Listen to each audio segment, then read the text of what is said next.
Quando a prisão do Ayatollah prescreveu, em 78, ele retornou ao Irã e foi recebido por um grupo que ele já estava ali, porque do exílio ele já comandava um grupo de rebeldes contra o rei, não é? Então esse grupo de rebeldes foi crescendo, crescendo, crescendo.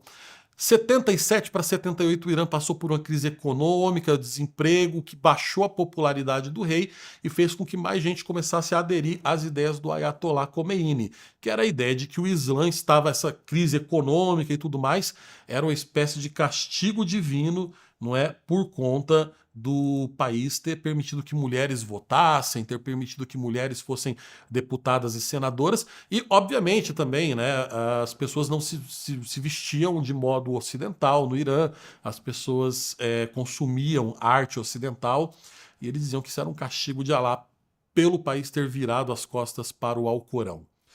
E isso ganhou apoio massivo de tudo quanto era doido de oposição, desde extremistas políticos não religiosos até extremistas políticos religiosos.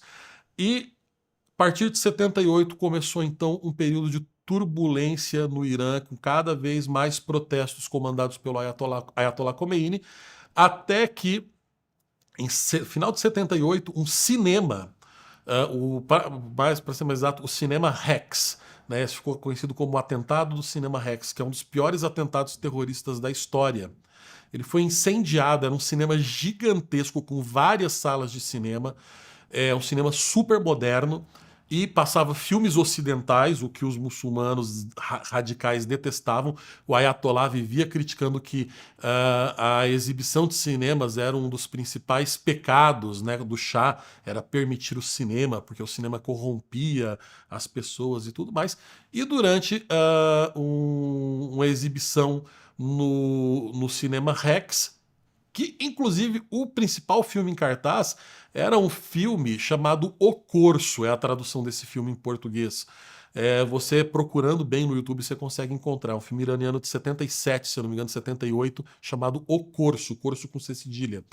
É, esse filme, inclusive, era um filme de críticas ao governo do Shah, né? E, enfim, os muçulmanos tacaram fogo no cinema com o povo lá dentro e morreram cerca de 500 pessoas consumidas pelas chamas.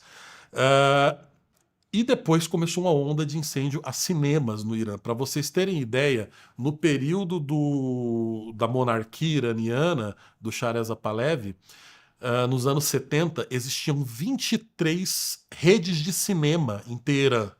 É coisa pra caramba, né? Existiam cinemas com 5, 6, 7 salas de exibição. Então calcula-se aí que existiam mais de 100 salas de exibições de cinemas de 23 empresas de cinemas em Teherã. Hoje, para vocês terem ideia, existem 3 salas de cinema em Teherã que só passam basicamente propaganda política e religiosa, e raramente algum outro filme com a autorização do governo. Enfim, é uma ditadura, uma censura do caramba. Eu queria colocar na tela para vocês terem ideia umas imagens da família real iraniana. Dani, se você puder colocar, são as imagens. Essas pessoas aí na foto, esse é o Reza Pahlavi terceiro, ou seja, o neto, o filho do Shah Reza Pahlavi, que em 79 foi obrigado a fugir do Irã, não é? Quando, enfim, o Ayatollah Khomeini deu um golpe de Estado e transformou o Irã em uma teocracia muçulmana, criando um governo baseado na Sharia, no qual ele nomeia um presidente que é um fantoche dele, e no qual o próprio Ayatollah, pela constituição do país que passou a se chamar República Islâmica do Irã, constituiu a si mesmo como autoridade máxima e líder supremo do país. E, de acordo com a Constituição iraniana, desobedecer o Ayatollah equivale a desobedecer a Deus. Então você não só é um criminoso, como também é um pecador. Então, dentro do atual governo do Irã, não existe diferença entre pecado religioso e crime. Qualquer coisa que seja considerada um pecado do ponto de vista religioso é um crime, né? E tudo aquilo que o Ayatollah interpretar e vier da cabeça dele dizendo que é algo da interpretação do Alcorão passa a ser um crime também. A família, esse é o Reza Pahlavi, o atual, que seria o atual herdeiro do trono do Irã.